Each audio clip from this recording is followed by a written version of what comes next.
Muy buenos tiempos, tardes, noches, días, como aplique para ustedes y donde sea que se encuentren. Estamos en Danger Room, el podcast de Utopía. Yo soy Somers y de nuevo está conmigo mi compañero, amigo, hermano mutante, tío Fantomex. ¿Cómo andas? Muy bien, Somers, ¿qué tal, Utopians? Un saludo para todos. Pues se lo prometimos, y regresamos a la semana, una semana exacta. Bueno, cuando estén escuchando esto, esperamos una semana del programa anterior. Y pues ahí vamos, ya cumplimos con 2 seguidos, esperemos estemos la próxima semana. Y hoy queda perfecto porque vamos a celebrar la mayoría de edad de lo que inició todo. De la película X-Men, la primera, la del año 2000. La semana pasada cumplió 18 años, perdón. Entonces, pues, es un buen momento para hablar de ella.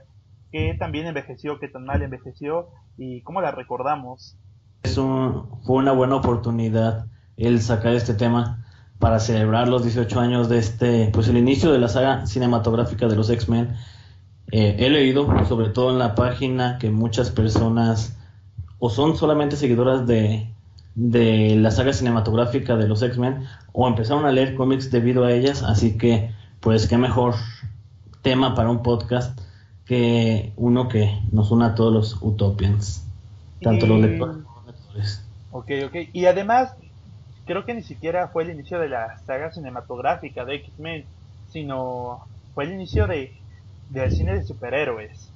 Llevamos 18 años haciendo esto, lo podríamos dividir por etapas. Pienso que lo que ha hecho Marvel Studios con Iron Man a la fecha, estos 10 años, es una etapa muy importante que toda se la lleva Marvel para mí, ¿no?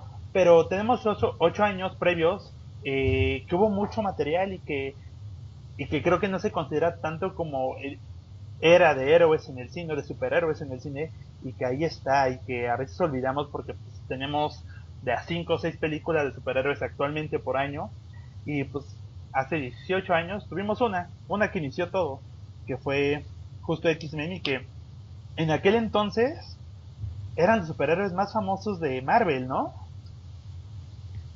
Sí, así es, pues no hay que olvidar que en los 90s Marvel estaba en una crisis económica bastante fuerte que casi los lleva a la quiebra, y precisamente fueron la venta de los derechos de personajes como X-Men y Spider-Man los que los sacaron a flote, y que irónicamente los personajes que se quedaron dentro de Marvel eran los pues patitos feos, los que a nadie le importaba comprar, los que no le interesaban a nadie sacarles provecho, los que no vendían y a nadie los reconocía en sí, y son los que hoy, precisamente como tú dices, conocemos como la franquicia de superhéroes más grandes, el Marvel Cinematic Universe. Pero antes de ellos fueron los héroes más importantes, los X-Men, y fueron los que iniciaron exactamente, abrieron las puertas para que Marvel se dieran cuenta el gran potencial que tenía el mercado de superhéroes en el terreno cinematográfico. Y a este punto se vuelve un poco irónico porque hace 20 años, como bien lo mencionas, hubo como una especie de subasta en cuanto a los derechos para hacer adaptaciones en televisión y cine, y los más cotizados fueron los X-Men y Spider-Man. De ahí Fox y Sony se hicieron de sus derechos, y a quien nadie le hizo caso fue los Avengers. Para bien o para mal, Disney le ha sacado provecho, y bueno, ahora todo es distinto. Incluso hemos visto, o bueno, esto es tema súper completo para otro programa, pero algunos pensamos que el editorial Marvel castigó a los X-Men por no ser unos personajes de los cuales tuviera dominio para adaptar. Entonces, las cosas cambian. Pero bueno, nosotros estamos aquí por los X-Men. Y estaba viendo, investigando un poco para este podcast. eh, lo que hubo antes de X-Men no es tan atrás de la película del año 2000. tenemos Blade en el 2000, en el 98, tan solo 2 años atrás. Y un año atrás, aunque según yo me parecía mucho más lejano, está Batman y Robin. Me parece que ese espacio, estos 2 años entre películas de personajes adaptados de cómics, no es tanto. O sea, hasta los podremos incluir en una subcategoría de los 90, porque hay muchos críticos y me he topado como con muchos comentarios en grupos de cine, páginas, etcétera, donde dicen que, bueno, este cine de superhéroes nos está saturando, etcétera, etcétera, así, comentarios no afortunados para el género, pero tampoco es que sea algo nuevo. O sea, tenemos en el 90 al menos una película por año. La previa X-Men particularmente fue Blade, que también es de Marvel, y no se le considera para nada. Pienso que tiene otro tono distinto, pero pues siempre han existido. Y además, personalmente no creo que sea un mal producto. La primera de Blade, 2 años antes de X-Men. Pues sí, podemos ahondar pues un poco en el tema de superhéroes. Realmente sí es muy longevo el cine de superhéroes. Depende de qué tanto lo consideres algunas películas que se han hecho. Oficialmente, o la mayoría de los críticos de cine consideran la primera película de superhéroes la de La Marca del Zorro, que es una película estrenada en 1920. Entonces, estamos hablando de las primeras películas pues grabadas, digamos, y se considera la primera película, tal vez no es nuestra imagen actual de superhéroes, pero se considera la pionera dentro del género. Tanto así que podemos recordar que la noche en que mueren los papás de Batman están viendo precisamente esta película. Fue por eso que se dio como esa referencia para reconocer al Zorro como el primer producto cinematográfico de la era de los superhéroes. Y heroico, ¿no? Como esta Así parte donde cubro mi identidad y salvo a la gente.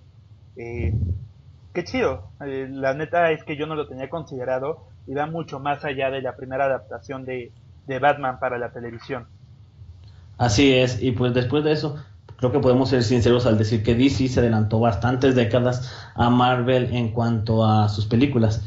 Oficialmente la primera película, hubo algunas, no sé si recordarás, yo he visto algunos bastantes bizarros episodios, hacían como unas teleseries de los sábados por la mañana, hubo algunas del Capitán América, algunas de Superman, alguna de Batman, antes del Batman de Adam West, pero oficialmente la primera película de DC fue la de Superman contra los hombres ratones. Ese es el nombre que se le dio en México, pero el título original es Superman and the Mole Men en 1951, que es de George Reeves. Él es el protagonista. Entonces, pues estamos hablando de que prácticamente con el boom de los superhéroes, tras la Segunda Guerra Mundial, también se empezó a hacer los primeros pininos, digamos, en lo que fue la adaptación de los superhéroes a otros géneros. Ya después de eso, pues sí podemos hablar de cosas que aún actualmente son muy reconocidas, incluso consideradas de género, como de culto, perdón, la serie de televisión de las aventuras de Superman de George Reeves o el Batman de Adam West. Claro, y bueno, ahorita digo, también da como para un tema todo el producto televisivo que tenemos. Me acuerdo mucho de esa película del 51 de Superman, para aquellos amigos vecinos de aquí de México. Yo la recuerdo haber visto algún domingo a las 10 de la mañana. Entonces, pues ahí está, ¿no? Tenemos una referencia desde niños de tener un producto de superhéroes en la televisión, como película o como serie. Y pues el más clásico, el todo conocido, el creador de memes, que es Batman de los 50 de Adam West, donde, pues claro, aquí DC ya tenía una historia, tenía al menos, de menos 2 décadas, trabajando con estos personajes, vendiéndose en los puestos de periódicos, y ya tenía mucho material de donde sacar para generar producto televisivo o para películas, eh, pero fue hasta el 70, o sea, ya como megaproducción, como Hollywood, con efectos especiales, con renombre, con presupuesto, con productora, que tuvimos a Superman como esa primera película, y que es muy especial porque es única. O sea, en ese mismo periodo de tiempo fue lo único que tuvimos y que al tiempo sigue siendo una gran película. Sí, exactamente. Creo que el género de superhéroes lo podríamos dividir también como el género cinematográfico en general, como en distintas etapas, lo que conocemos como la época de oro y bla, bla, bla, del cine. También el género de superhéroes, creo que precisamente el Superman de Richard Donner fue como el inicio de la primera etapa ya actual, con efectos, con presupuesto del género de superhéroes. Estamos hablando de que fue pues, todo un éxito comercial, fue todo un éxito en crítica, ya digamos eran películas aún bastante, no sé si decirlos cómicas o caricaturizadas más bien, creo que es la palabra, pero ya se enfocaban más en los personajes y así darles su trasfondo, perdón, lo que fuese Superman, Superman 2 en 1980 y pues ya llegamos o el 89 como tú decías con el Batman de Tim Burton, que pues fue también, o sea, puedes amarla, puedes odiarla, pero fue todo una película que pues cambió, digamos, el género. Por el otro lado, en Marvel teníamos, por ejemplo, la película de Howard el Pato en Claro. 1086. Y creo que ahí fue el boom, o sea, podemos hablar de esos finales de los 80 como el boom del género. Ya tuvimos películas como la de La Cosa del Pantano, Superman 3, Supergirl, el Batman de Superman Thor, 4. Superman 4, sí, Batman, Batman Forever, este, y pues ya ves, en Marvel también tuvimos unos primeros intentos, que fue el Capitán América del 91 y los Cuatro Fantásticos del 94. Incluso no sé si recuerdas, yo no sabía de la existencia de ella, hace algunos años la conseguí apenas una película de Generación Generación X. X. Claro, Sí. claro, con unos actores con un casting mal logrado, pero sí, sí, yo, una película directo para VHS en los 90, que bueno, tenemos personajes, si no me recuerdo, es Emma Frost, es este Banshee, y por ahí sale Jubilee, ¿no? Así es. Sí, o sea, eran los más reconocidos, los demás como que toman mucho licencia con los personajes, con la historia, pero digamos, es como curiosidad, es bastante atractiva verla, sí, o sea, está pésimo los efectos, pero creo que pues es interesante, al menos verla. Y me he dado cuenta que muchas personas, o sea, ni siquiera la conocen. Bueno, yo te digo, yo no la conocía. Sí, se vuelven películas de culto, igual que esa del noventa y tantos del Capitán América, la de los Cuatro Fantásticos que también fue para televisión, Ujú. todas esas películas video home que llegaron durante los 90, ¿no? A la par que iban llegando las películas de Batman de la era de Joe Schumacher, que son las peores. Y aquí quiero abrir un tema que hace rato lo mencionabas, son etapas de diferentes etapas del cine de superhéroes. Estas etapas tienen caducidad porque si hacemos un recuento como con Superman, inician muy bien y viene con una manufactura para su época muy buena, historia, acción, películas de una calidad alta. Y como van avanzando el tiempo, como siguen explotando la franquicia, va disminuyendo.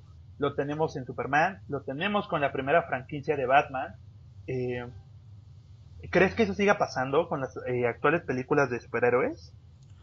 Sí, yo creo que la industria cinematográfica, la tecnología, todo va avanzando, va evolucionando, vienen nuevas generaciones, y precisamente pues van quedándose atrás. Probablemente ahorita para nosotros nuestro top es el Marvel Cinematic Universe, pero tal vez en 10 años ya se va a ver como algo anticuado, como algo viejo, vamos a tener que ver una renovación en personajes. Creo que sí, o sea, es parte de la evolución social natural.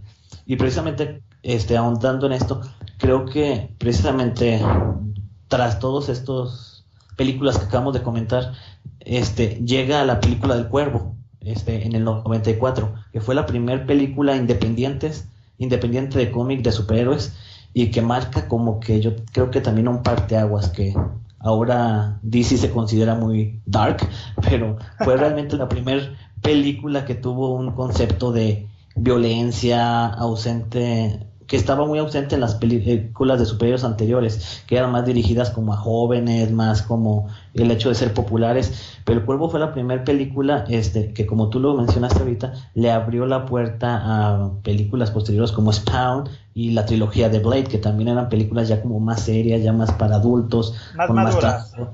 Exactamente. Sí, y que justo, qué bueno que mencionas Spawn, una película también muy casera, muy barata, pero muy entretenida. Y Sí, bueno, ya cerrando este paréntesis, llegando a los X-Men hace esa media, porque como bien lo dices, tenemos películas familiares que fueron las Batman y las Superman, y empezamos con películas para una audiencia distinta que no buscaban ser estos blockbusters grandísimos, ¿no? Sino iban a pequeñas, no sé si esté bien o llamarlo subcultura, pero que se hicieron de culto de su público muy aficionado a estas mismas. Y justo cuando iban como cerrando o empezaban a hacerse clásicos, pues llegó el nuevo milenio, llegaron los X-Men, y con una referencia me parece muy directa a Matrix, como con toda esta vestimenta negra ajustada y medio superheroica, ya sabes, dando patadas. Pues tenemos una nueva época de X-Men que con el nuevo milenio era de, y lo dicen en la película, seguramente lo han visto, dejaron el spandex amarillo para tratar de tener series, abro comillas, aterrizados y reales, ¿no? Con estos trajes que parecen muy incómodos, pero que así ese balance, no eran películas súper obscuras ni violentas, pero tampoco tenían estos chistes eh, tipo Batman y Robin, ¿no? Así batipezones. Era esa media. sí, así es. De hecho, considero que Batman y Robin fue como que el cierre de esa etapa de la que hablamos ahorita de superhéroes, ya que fue muy, muy... Yo te tengo que decir que a mí me gustan las películas de Batman de los 90. Me gustaban mucho los cast, o sea, teníamos grandes actores, pero muy infrautilizados, sobre todo en el cast de villanos de Batman. Pero fue muy duramente criticada esta última película, y pues creo que eso fue lo que le dio apertura a una nueva generación de películas de superhéroes que, como pues ya mencionamos, quienes abrieron el lado más oscuro, pero entonces como que siento que se fusionó el lado oscuro y el lado superheroico, que fue pues para mí el parteaguas, y quien abrió todo eso. Pues ahora sí podemos llegar al año 2000 con los X-Men de Bryan Singer. Y personalmente sí creo que es una película que ha envejecido muy bien, que entendemos como las limitaciones de presupuesto, que ya esos problemas no se ven tanto en X-Men 2, pero un guión hecho para el cine que no tuvo ningún origen de los cómics, sino son estos personajes que ya todos conocemos porque ya estaba la caricatura, los fans de cómics, pero es una historia que se hizo así para cine. Si queremos estos personajes, vamos a hacer una historia para cine, ¿no? Actualmente hablamos mucho de que si son fieles a las historias, si son fieles al cómic, y aquí no, fue totalmente libre, no se adaptó en nada, pero lo hizo bien, lo hizo muy bien. Además, al tiempo, creo que hay más aciertos en el casting, por ejemplo, que, que errores. Y ahí, aquí vamos a dividir a todo el equipo a autopianos, a no autopianos, para ver qué generación de X-Men son mejor, si los que tenemos actualmente o aquellos que iniciaron hace 18 años. Para mí los originales, debo decirlo, totalmente. Me gustan mucho los actores actuales, y claro que creo que, por ejemplo, Primera Generación fue una gran película, pero, o sea, para mí el primer cast, pues a mí en lo personal me encantó. Sí, o sea, muchos criticaron, no sé, a Halle Berry, pero pues yo creo que, como tú dices, aciertos y desaciertos. Y por ejemplo, también criticaron mucho a Anna Paquin y su cambio de actitud para Rogue. Nosotros estamos acostumbrados a una Rogue muy pícara, como lo dice su traducción para los españoles, que utilizan los españoles, muy, sí, como sensual, como muy, no le importaba tanto, bueno, sí le importaba no poder tocar, pero no siempre estaba como la Rogue de la película, muy introvertida y demás. Entonces, pues sí, como tú dices, a lo mejor ahorita podemos hablar un poco más de eso, pero puede haber muchas críticas, pero yo ayer me volví a echar la película antes de hacer el podcast, y sí, ya la ves en estos tiempos y dices, que es, sí, o sea, se ven muy mal los efectos especiales, se ven pésimos, digamos, en algunas partes, pero pues para mí sigue siendo, digamos, un tesoro ver X-Men 1. Esos saltos, ¿no? Como cuando brincaban o sea, sí no veíamos los cables, pero por supuesto se veía, entendías que eran brincos con cableado. Eh, pero sí, o sea, y tenemos como la estética de algunos personajes. Ese Cybertooth me gustó mucho cómo se veía. Yo estaba muy acostumbrado al Leónidas, su diente de sable, de las caricaturas, como con un traje de superhéroe, pero siendo malo, y este güey desaliñado, con las greñas por fuera, sucio, me gustó mucho verlo, pero entonces se contrapone con, no dicen ni un solo diálogo en toda la película, cuando este Víctor es un hocicón, la estatura de Logan, que fue criticada a más no poder. A este punto sigo encontrando comentarios con la estatura de Hugh Jackman para Wolverine. Sí, sí, sí. Pero envejece como una película de superhéroes de culto, y creo que para los más ñoños como nosotros sí entendemos y le damos su valor adecuado como la que lo inició todo, porque hay errores en la historia, hay errores donde el protagonismo que tiene Logan, y no sé, pensemos en Infinity War, donde tenemos un protagonismo muy balanceado, o si bien hay personajes que tienen cosas más importantes que hacer, al menos en el tiempo de pantalla, o no los olvidan, o te avientan un chiste, etcétera, etcétera. Cosa que en aquel entonces no lo teníamos, todo se enfocaba en Wolverine. Y al tiempo, Days of Future Past es una película mucho más equilibrada al paso de los años, pero justo para poder tener estos productos actuales de gran calidad, tenemos esa, y que honestamente no es tan mala. No, o sea, a mí más me parece, de hecho, te digo, muy buena película. Sí, creo que la puedes ver actualmente y sí le encuentras sus detalles y todo, pero es una película que se va a mantener, creo yo, o sea, como una película que puedes seguir viendo de aquí a 30 años y entiendes los cambios generacionales, los cambios en tecnología, pero se disfruta de igual forma como una pionera y sobre todo porque no, puede que me equivoque, no tengo el dato en este momento, pero no se me ocurre en este momento ninguna otra franquicia de superhéroes que tenga 18 años manteniendo, sí, un desmadre en líneas temporales, pero más o menos la esencia o alguna idea que puedas entender, referencias, cosas así, de ver la de 18 años y actualmente, y que puedas entender que más o menos pertenece al mismo universo. O al menos pues podemos decir que todavía en Days of the Future Past pues teníamos a los actores, a Sir Patrick, a Sir Ian, entonces pues ya creo que se agradecen esos enlaces aún que te dan el sentimiento pues de que sí, sigue siendo la misma saga, al final de cuentas, 18 años después.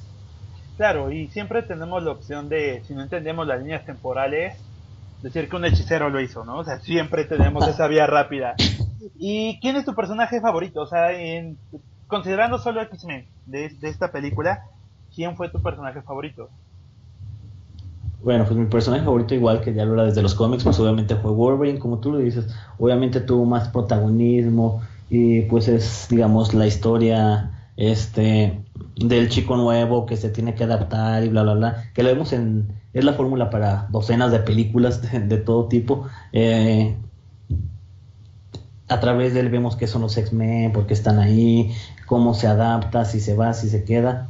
O sea, a mí me gusta mucho el papel de Wolverine, que sí, siento que en algún momento lo sobreexplotaron, pero también debo de decir que la Jean Grey, de esa película me gustaba, pero siento que todos aportan, ¿no? Ahorita que lo dices, por ejemplo, Storm me gustaba mucho el papel que le daban, mucho, muy menor, pero también me gustaba. Cyclops,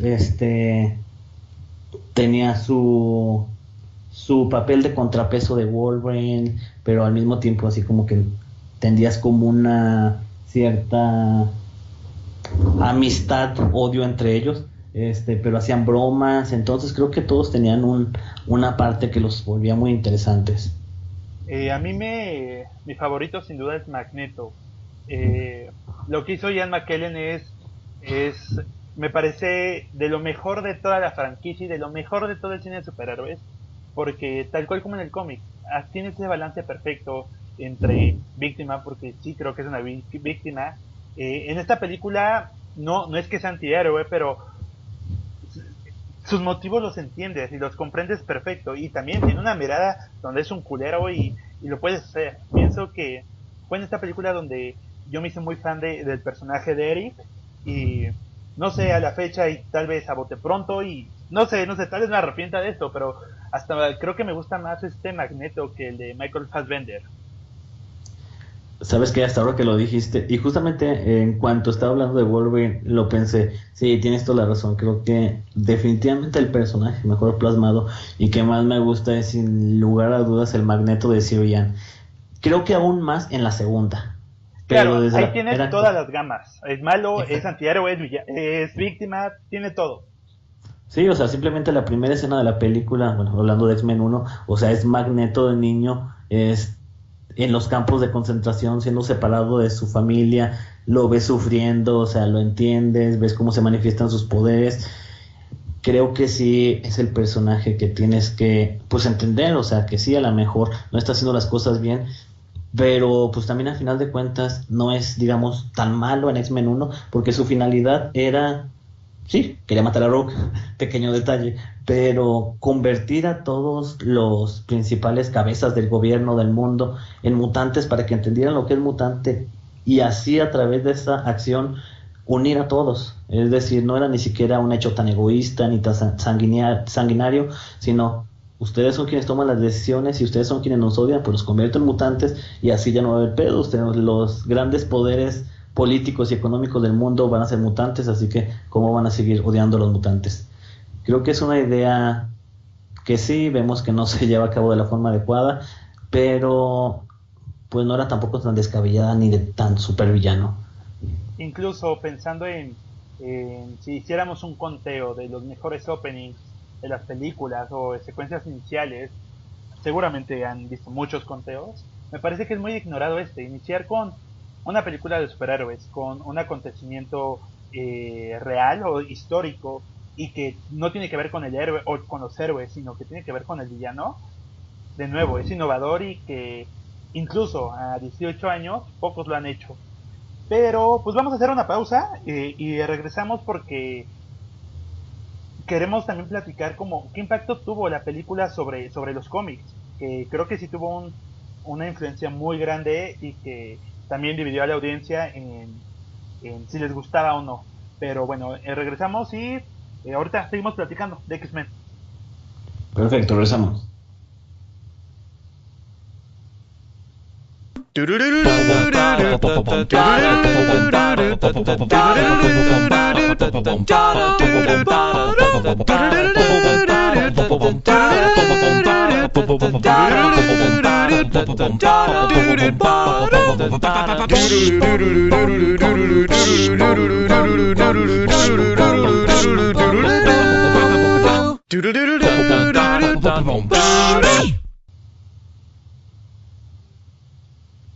Bien, utopianos, ya estamos de vuelta.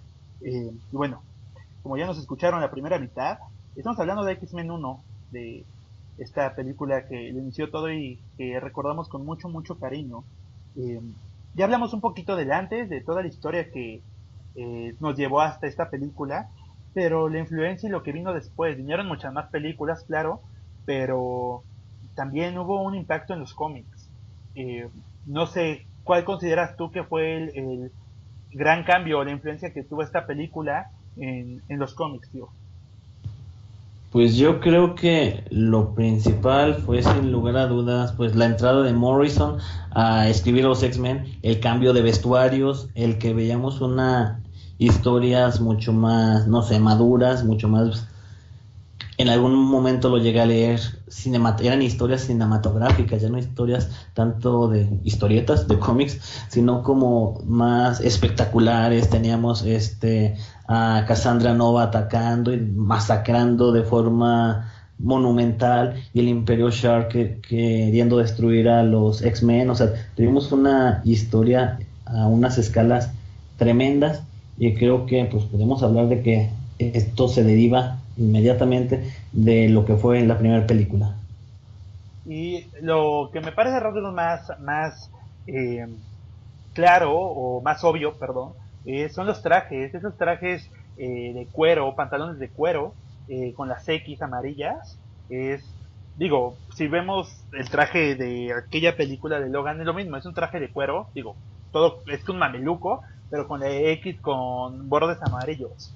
Entonces, fue el rasgo principal. Además, a ese punto los X-Men tenían 40 años de historia y tenían muchas aventuras. Tenían aventuras Savage Land, estaban en el espacio, y la película, justo en un afán de aterrizarlo a lo real o lo más, eh, no sé, tangible tal vez, se concentró en sus aventuras en la Tierra, pero dándole un énfasis particular a los estudiantes, ¿no? A estos primeros graduados, Scott, Jean y Ororo, y a los estudiantes como entró Rogue y estaba Bobby. Y justo la etapa que mencionas de New X-Men de Morrison fue eso, las aventuras de estos personajes en la escuela. O sea, sí, venía un desmadre como más grande, más global, Cassandra Nova, los Centinelas, pero también tuvimos triángulos amorosos, más de los que ya habíamos tenido, al menos mucho más presentes, como siendo el arco principal. Tuvimos una revolución estudiantil y también creo que funcionó muy bien. Es una de las mejores etapas que han tenido los X-Men en su historia. Sí, pues creo que si volvemos al año 2000 en los cómics de X-Men, bueno, en continuidad de Estados Unidos, eh, estábamos saliendo de lo que fue la historia de Apocalipsis y los 12. Durante mucho tiempo tuvimos a Jean Grey y a Cyclops alejados de los X-Men, regresan para esta historia, bueno, Cyclops muere, entre comillas, Jean Grey se vuelve a unir al equipo, vuelve Chris Claremont a escribir las historias, pero creo que todo esto, tenemos la etapa de Revolution, creo que todo esto podemos decir que era solo mientras de que se acababa de coser. Creo que vieron lo bien recibida que fue la película y fue cuando se contacta a Morrison para llevar a cabo un producto más parecido. Así que durante, digamos, estos 2-3 años siguientes, sí ya tenemos lo que fue poniendo las piezas en su lugar. Digamos, Magneto vuelve a aparecer después de mucho tiempo que estaba desaparecido, que teníamos a su clon, bla bla bla. Se convierte en el líder de Genosha, una isla mutante. Tenemos, creo que la principal referencia que yo encuentro es la historia Dream's End, en la que Robert Kelly, digamos, es parte central. Su muerte, su cambio, cuando entiende a través del sacrificio de Pyro que debe de cambiar su postura hacia los mutantes, y esto lo lleva a morir. Creo que son varios detalles los que podemos tomar en cuenta que pues vienen bastante basados en la película. En la película pues vemos lo mismo exactamente. El senador Robert Kelly quiere que se apruebe el acta de registro mutante, pero Magneto lo convierte en mutante, y vemos un momento, creo que para mí es de mis partes favoritas de la película, cuando está hablando con Ororo y le pregunta que si le tiene miedo o rencor a los humanos, y que vemos una Halle Berry pues a mí se me hace que hizo un gran papel en esa escena, y creo que es bastante lo que podemos ver trasladado a los cómics en esta historia. Sí, y sí, enfocándonos tantito en Halle Berry creo que son esos pequeños detalles, como decíamos, ¿no? Todo el matiz que tenía Magneto. En Halle Berry Tormenta tenemos una cuestión de, creo que es el personaje más responsable que nos ubica y que es aterrizada, es noble pero es firme, y es un personaje tal cual en los cómics. Pensemos en Jean, en esa época particularmente, pues era una chica muy temerosa, muy dudosa siempre, entonces es algo que llegó bien. En cuanto a los cómics, tenemos estos personajes como con un gran auge. No lejos del año 2000, por ahí se estrenó Extreme X-Men, ¿no? Que era en la búsqueda de los diarios de Destiny, con esta Tormenta como protagonista, y como un gran momento para Tormenta líder, me gustó mucho. Y bueno, en el caso de los New X-Men teníamos también estos personajes de la película que era Jim, Scott y Logan. Entonces iba muy de la mano. Sí, así es. Creo que pues todos tuvieron su bastante reflector. También incluso pues Mystique en este tiempo aproximadamente tuvo su maxiserie, que a mí me costó mucho conseguirlo, pero me parece muy muy buen material. También desde X-Men, antes de que tuviéramos esta segunda generación de X-Men, o primera técnicamente, muchos adeptos tuvo Raven por su papel de que ahí sí era más villana, ahí sí no tenía el protagónico, quitándoselos a los X-Men, pero sí era un papel que te hacía como que también entenderla. Recuerdo esa escena en la que le dice al senador Kelly algo como que debido a personas como él es que ella nunca pudo ir a una escuela, y que se ve su rencor hacia los humanos, pero pues que también es hasta cierto punto un rencor entendible. Y yo conozco muchas personas que gracias a escenas como esta se interesaron en el personaje y pues como lo decía, tanto así como para que tuvo una maxiserie bastante interesante. Y que también pienso que es parte de todo, de su aparición en las películas y a partir de eso como la inclusión de los personajes. Yo entiendo muy bien que es protagonista de Days of Future Past y es la villana inicial. Había tenido otras participaciones muy importantes, pero del año 2000 a la fecha, Raven ha sido de los personajes más constantes en los cómics. Llevamos 18 años con una aparición constante. O sea, en este tiempo se han muerto, ya han regresado personajes, hemos tenido clones, etcétera, etcétera. Aparece en un cómic y entonces aparece en otro título y así. No ha habido año desde entonces, al menos que yo recuerdo que tenga presente, que no esté. Creo que hubo ahí un espacio donde estuvo desaparecida, no sé, yo no creo que haya sido tanto tiempo cuando regresó a la mansión como esta niña de cabello azul, esta Fox. Fox, ajá. Y antes de eso estuvo desaparecida o escondida un ratito, pero en general ha sido un personaje súper constante y ha sido un buen empujón. Ahora también, personalmente, es uno de los villanos, de mis villanos consentidos. Sí, claro que sí, pero, o sea, siempre ha sido una gran villana y siempre, digamos, ha estado en el top de los X-Men, pero como lo dices, antes a lo mejor podía desaparecer 2, 3 años y no pasaba nada, y creo que desde la película, o sea, tomó mucho auge y mucha fuerza el personaje de Raven, porque simplemente hay que recordar la caricatura de X-Men de los 90, que creo que por muchísimos fue de donde, al menos yo puedo decir, fue donde me hice fan de los X-Men. Raven ni siquiera, si la ves, es un personaje de relleno, o sea, sí aparece en algunas cuantas historias, pero en ninguna tiene realmente un gran peso. Pero pues bueno, creo que ya Ya. podemos, bueno, siguiendo, porque creo que nos está comiendo un poco el tiempo. Sí. Como siguiente, creo que lo que podemos tomar después de Morrison como la más grande legado que tuvimos derivado de X-Men 1 es sin lugar a dudas la línea Ultimate. Volvemos a lo mismo, teníamos 40 años de historias previas y muchos lectores estaban uniendo apenas después de ver las películas, pero pues no entendían nada, o sea, tenían que pues tener un mínimo conocimiento de qué es lo que había pasado en esos 40 años anteriores para poderle agarrar la onda a los cómics. Entonces se crea la línea Ultimate precisamente pensado en los fans que se unieron a los cómics derivados de las películas, tanto de la de Spider-Man de Tobey Maguire como de X-Men 1. Y es cuando tenemos una nueva versión de X-Men o un nuevo universo Marvel más bien en general, más joven, es decir, con menos historias, pero sí también, como tú lo decías hace un momento, más realista, con a lo mejor menos temas de magia, menos temas de extraterrestres en un inicio, y una visión más fresca y más parecida a la de las películas, creo yo. Incluso podemos ver como lo que comentabas en cuanto a Rogue. La Rogue de los Ultimates tiene esta personalidad mucho más tímida, más reservada que la de nuestro universo regular. Logan no, su característica no es que sea un chaparro peludo. Entonces, para mí el universo Ultimate es el más grande logro de X-Men. O sea, justo como no podían adaptar, no podían cambiar, me parece que Marvel lanzó este universo que nos dio cosas tan buenas, así, y la verdad veo difícil que lo haya hecho sin tener un respaldo de las películas. Entonces, bueno, pues, algo más que agradecer a X-Men.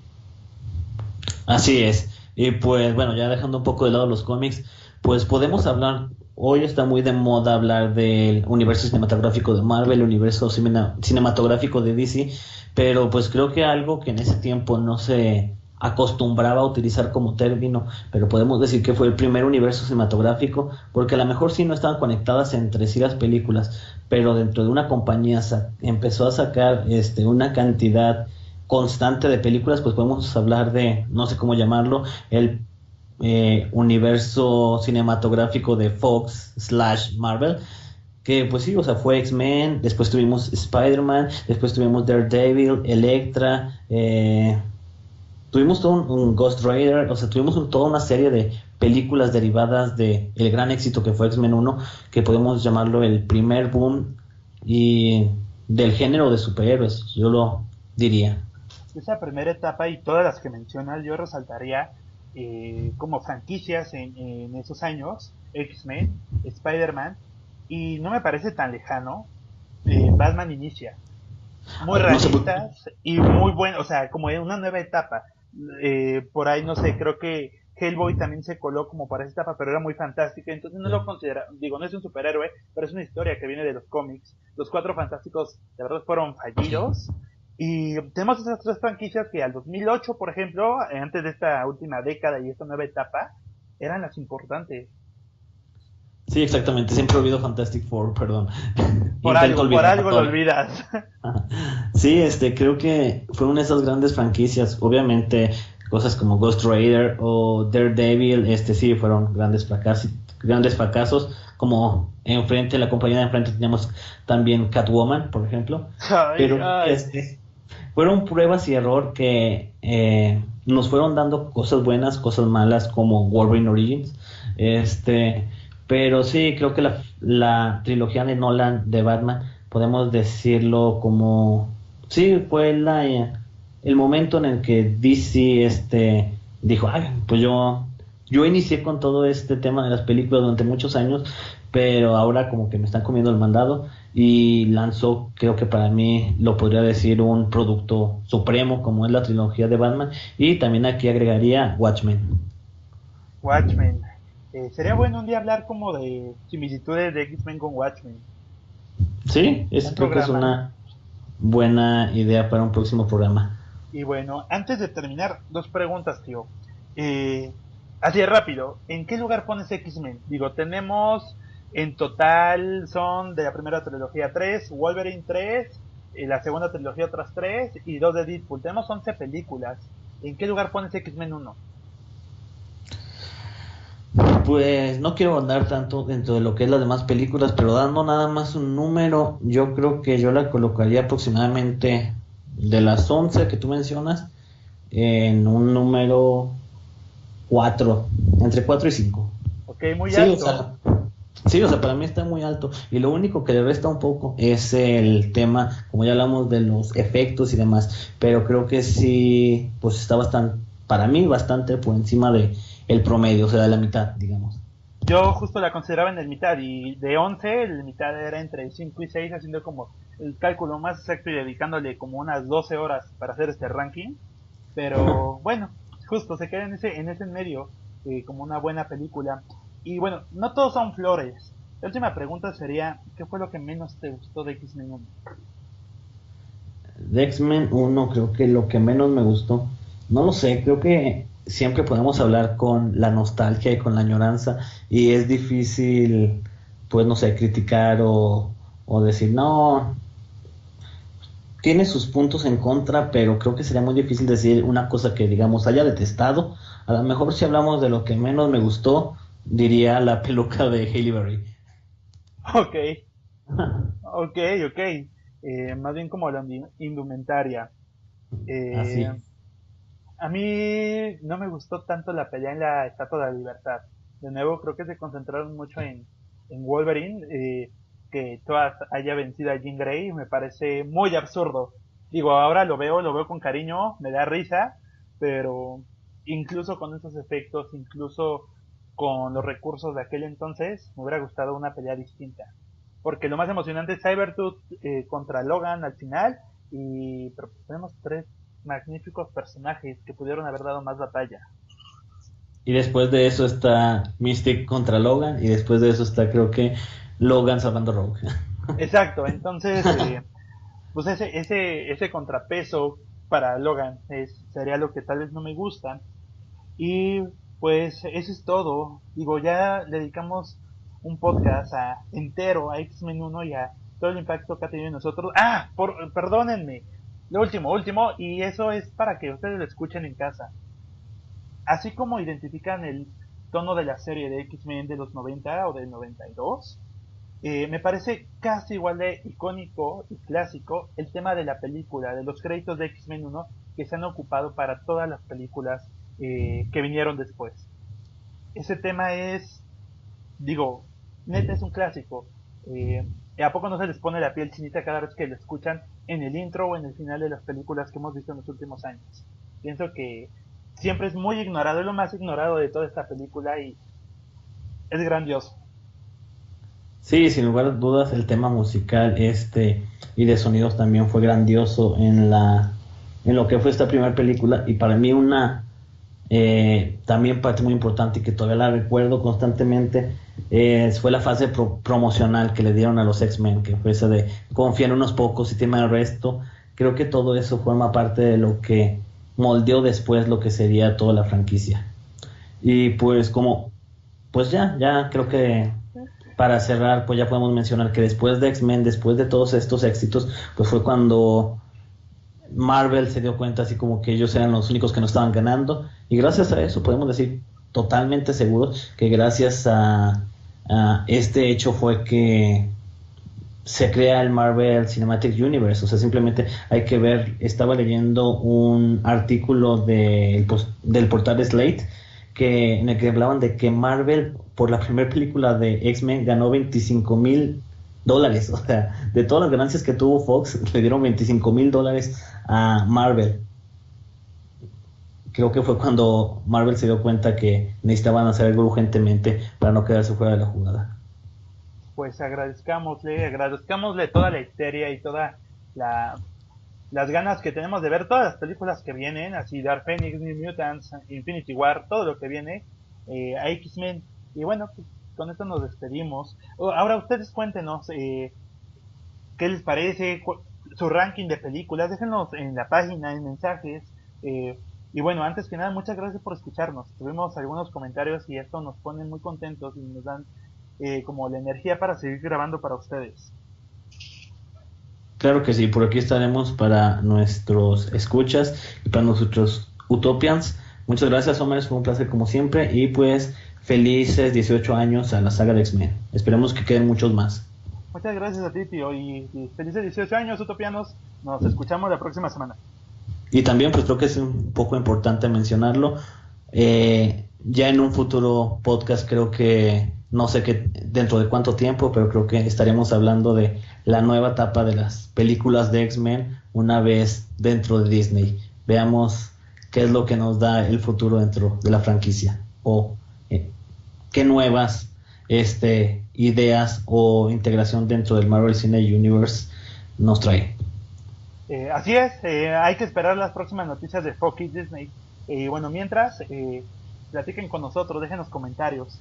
Nos estamos escuchando y buenos tiempos. Nos vemos, adiós.